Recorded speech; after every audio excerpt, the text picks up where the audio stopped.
resource planning is very important. We have seen, so based on the manpower planning only the organization productivity depends. If the organization plans for a good number of manpower planning, their production will be good and they can earn a good profitability, and they can also enhance the skills of the employees by way of providing a good training. So how this manpower planning plays a vital role in the organization, that is what we have been seeing, like right from succession planning to staffing, training, all those aspects we have been seen under the importance. Now we are going to see the factors influencing the human resource planning. So in the factors influencing the human resource planning, there are 6 factors which influence the manpower planning inside the organization. One is based on the organizational cycle, growth cycle, the manpower planning will be there. Based on the type of the organization, based on the strategy of the organization, the manpower planning will vary. Based on the time factor also, and also based on the outsourcing aspects, and based on the environmental aspects, and based on the labor market conditions also, the manpower planning will change. So we'll see one by one like how the manpower planning is influencing and what are the factors has been influencing the manpower planning. So among it, the first one is the type of the organization. So based on the type of the organization and based on the size of the organization, the manpower planning will change. It is not that all the companies they require same amount of manpower. If you have been running your business in a small size, the number of manpower requirement would be less.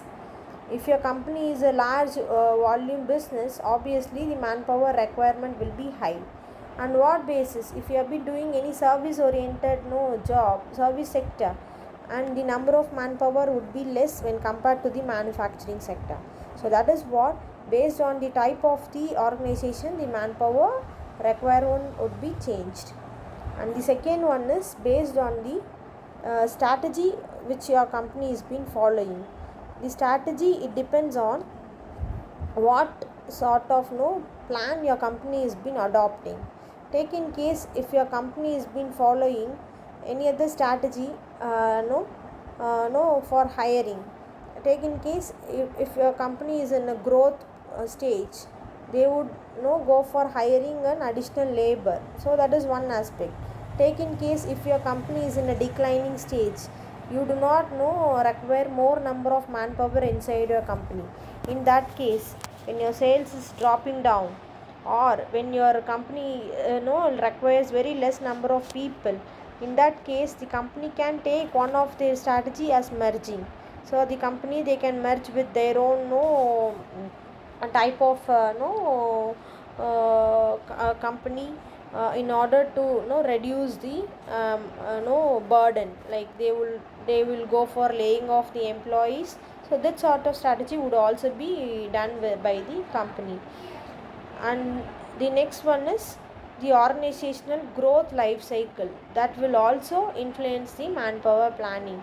When we tell about the growth cycle, we can segregate the growth into 4 aspects. One is introduction stage, and another one is a growth stage, and another one is a maturity, and another one is a decline stage.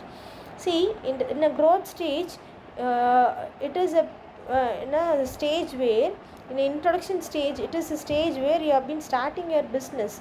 So during that time, you do not require more people inside your company, and you will not have also much of manpower inside your company.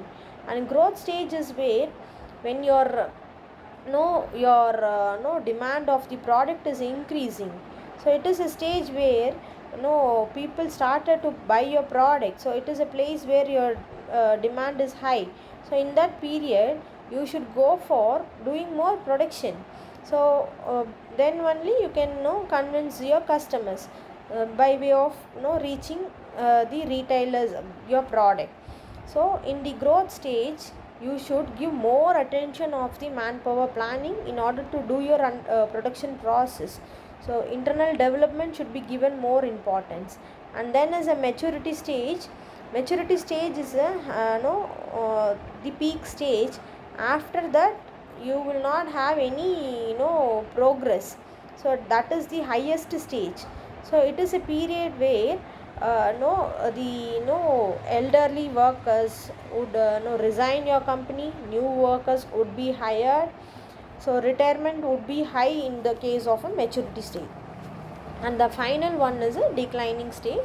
That is, if your company is being influenced by any financial shocks or sales is being dropped down, this is a place where you should be very much alert, and you might go for a layoff and retrenchment also. So this is what we have been seeing in the today's class. So in today's class, as a summarizing aspect, we have discussed on three no factors. The first factors we have discussed on the type. So based on the type of the organization and based on the size of the organization, the manpower requirement would vary. And the second factor we have seen is a strategy.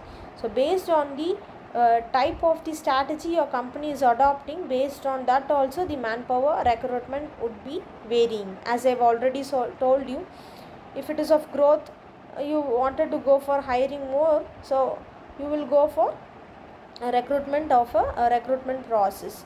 When you have been in a merging stage, when you have been in a dull position, when you wanted to cut short your expenses or reduce your manpower, you might go for layoff also.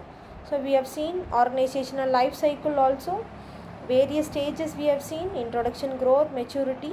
So depending on these stages, the manpower requirement would be vary. So that is what about today's session. Thank you for attending.